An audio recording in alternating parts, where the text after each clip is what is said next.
Welcome to Story Time with Grandma G. This story is for our grandkids, our great-grandkids, our grandnephew and nieces, and all children everywhere who enjoy a good story. This is a fun story, book 2 in the Terry Don't series. This is a Terry Don't story, an adventure about a little boy whose mom said, "Terry Don't," so often he actually thought his name was Terry Don't. In this story, 10-year-old Terry runs into unexpected trouble at a carnival in his tiny town of Rudd, Iowa. Population 369. Terry, Don't Get in Trouble at the Carnival by Grandpa Terry and Jenny Larson. Illustrated by Zorana.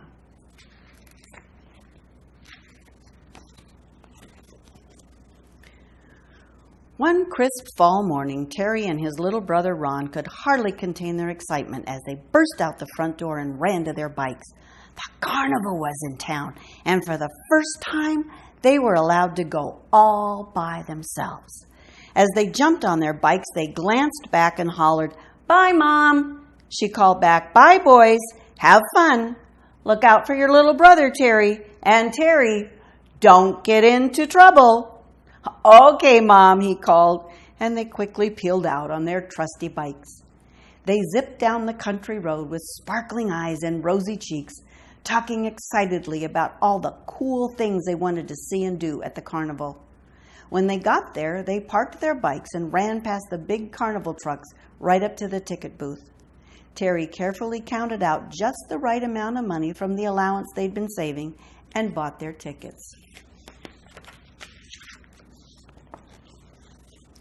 As they eagerly walked into the fairgrounds, the air seemed to vibrate with exciting scents and sounds.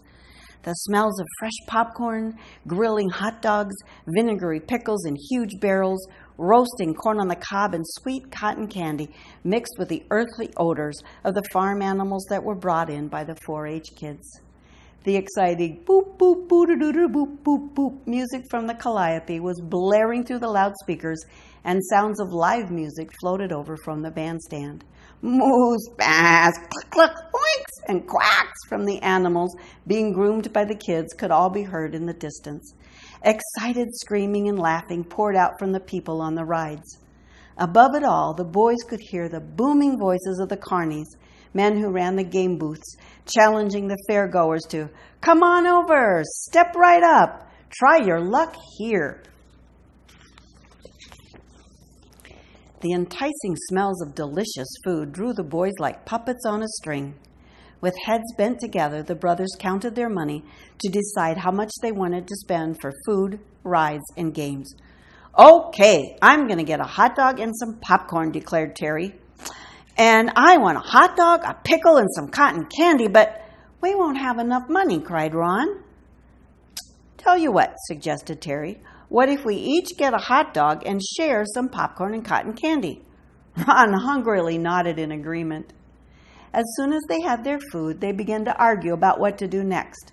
Ron wanted to go on some rides, but Terry could hardly wait to play the games of chance. Still arguing, they made their way through the bustling crowd of the midway toward the games and rides. Suddenly, Ron hopped up and down with excitement and squealed, "Let's go on the tilt-a-wheel!" as he pointed to the giant, wildly spinning ride full of screaming people. "Please, Terry, let's go now," he pleaded. Terry really wanted to go to the games first, so he said, "No, I don't think that's a good idea because we just ate." Ron got a stubborn, pouty look on his face, and Terry could tell that he was ready to dig in his heels. Quickly, Terry said, "Let's play just one game. Then we'll go on a bunch of rides, okay? Besides, we don't want to throw up on everybody." Ron thought a minute and then, with a quick grin, readily agreed. As they were heading toward the games, they could hear the carnies' voices becoming louder and louder as they shouted, "Step right up! Try your luck here! Come on over! Everyone's a winner! Only 25 cents for a chance to win a big prize!" It was really hard for the boys to decide which game to play. "Hey!" exclaimed Terry. "Look over there!" Brightly colored balloons hung in festive rows across the back wall of a booth. "That looks like fun. "Let's try that one," said Terry. He grabbed Ron's hand and they started running over to the balloon booth. Spying the boys racing toward him, the carny waved them over with a big booming bass voice and said, "Step right up, gentlemen. Take a chance. Try your luck." He pointed to a big sign that read, "Pop any 3 balloons. Choose any prize. Only 25 cents for 3 darts." Terry pointed to the sign and said, "So, just to be clear, you are saying that if I pop any 3 balloons, any at all, I get to pick any prize I want, right?" "Yes," beamed the carny with a big cheesy grin. "Step right up, young man. Which prize do you have your eye on?" "Oh, I'm going to get one of those great big teddy bears," boasted Terry confidently. He gave the man a quarter and the man picked up 3 darts. But Terry said with a mischievous grin, "Oh, that's okay. I only need 1. "Really?" asked the puzzled man as he laid down all 3 darts. "Really," Terry replied. He looked at the man right in the eye and asked again, "If I pop any 3 balloons, I can pick any prize I want, right?" Yes, that's right," said the carny impatiently, rolling his eyes and stepping back.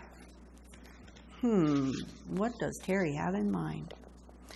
Terry picked up the dart and with his tongue in his teeth, took careful aim and threw it really hard, right into a huge cardboard box full of replacement balloons. Pop, pop, pop, pop, pop, pop, pop, went the balloons in the box. Laughed Terry. "I broke way more than 3 balloons." Ron started laughing too, and soon they were both bent over, holding their sides, tears streaming down their cheeks. They stopped laughing as soon as they noticed that the carny was not laughing at all. In fact, he had a very angry look on his face, kind of like a big snarling dog.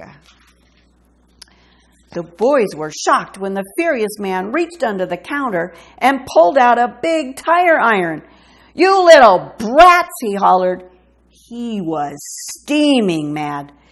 Terry's eyes got as big as saucers and his heart started beating like crazy. "Run, Ron! Run for your life!" he yelled as the wild-eyed man charged out of the booth, swinging the tire iron. The brothers took off running like their shoes were on fire, with the angry man right behind them. Dodging and weaving quickly in and out among all the people, the boys soon got separated. "Wait for me, Terry!" Ron yelled as he spotted Terry up ahead, frantically searching for him. "Quick! Grab my hand!" Terry hollered, reaching back. The brothers grasped each other and took off again. Whew. Finally, they reached the entrance, dashed out, and quickly crouched down behind a big truck. Whew. Panting hard, the boys rested against the truck for a minute and then cautiously peeked out from their hiding place. Not seeing the angry man anymore, they slowly stood up with great big sighs of relief. "Wow," said Terry. "I sure didn't mean to make that guy so mad. It was just a joke." "Yeah, but it was a pretty dumb idea, Terry," laughed Ron. Soon, Mom's warning, "Terry, take care of your little brother," and "Terry, don't get into trouble," was ringing in his ears. "Boy, oh boy, I sure did it this time," he thought to himself. "I could have gotten my little brother hurt, too." "Man, that was really a close call," said Ron with a nervous laugh. Terry looked at his scruffy, sweaty little brother. "Sorry, Ron," Terry said. "I think we've had enough excitement for one day, don't you?" Ron readily agreed. "Okay then, let's get out of here," smiled Terry. So they jumped on their bikes and headed home. As they pedaled along, they excitedly relived the events of their day. Before long, they started chuckling, remembering the astonished look on the man's face when he heard all those balloons popping. Soon they were laughing so hard they almost fell off their bikes. When they got home, they hopped off their bikes, looked at each other, and said at the same time, "Boy, that guy sure was mad." Laughing together, they ran inside. Ron was eager to tell Mom all about their exciting day. Slam went the screen door. "Terry, if I've told you once, I've told you 1,000,000 times. Don't let that screen door slam," scolded Mom from the kitchen. "Sorry, Mom," yelled Terry. As Ron skipped off to the kitchen to tell Mom all about their adventure, a very relieved Terry headed straight for the living room, plopped down in his favorite comfy chair, and thought, "Wow, what a fun, exciting, crazy day." Grandpa Terry grew up in a small town in rural Iowa before smartphones, the internet, fast food, and more than 3 channels on television. He had his imagination, his bicycle, and his friends to have fun with, and he did. Back then, kids created their own adventures. Terry and his friends had the freedom to jump on their bikes and seek out those adventures in, out, and all around the town, including the woods, the creek, and nearby farms. His Terry Don't stories were inspired by his actual growing up experiences. Terry thoroughly enjoys combining his love of storytelling with his talent for producing professional videos. Terry now lives in Arizona with his wife Ginny and their children and grandchildren. I hope you've enjoyed this Terry Don't story.